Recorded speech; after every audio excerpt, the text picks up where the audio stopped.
இயேசு இந்த பூமிக்கு மீண்டும் வரப்போகிறார். அவர் சாதாரணமாய் வரமாட்டார். அவர் நியாயம் தீர்க்கிற நியாயாதிபதியாக இயேசு இந்த பூமிக்கு மீண்டும் வரப்போகிறார். அவர் வருகை நாளிலே நீங்கள் எங்கே போய் நிற்பீர்கள்? இதுவரைக்கும் நீங்கள் இயேசுவை சொல்லும் போது உங்களுக்கு பரியாசமாய் இருந்திருக்கலாம். இவர்கள் இயேசு இயேசு என்று சொல்லுகிறார்கள். ஆனால் இந்த இயேசு மீண்டும் இந்த பூமிக்கு வரப்போகிறார்.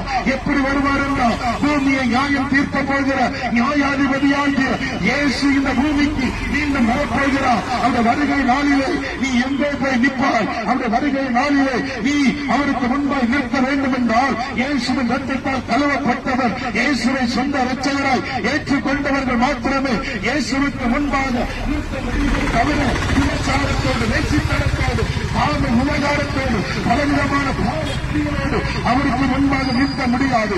அந்த இயேசு வரும் நாளில்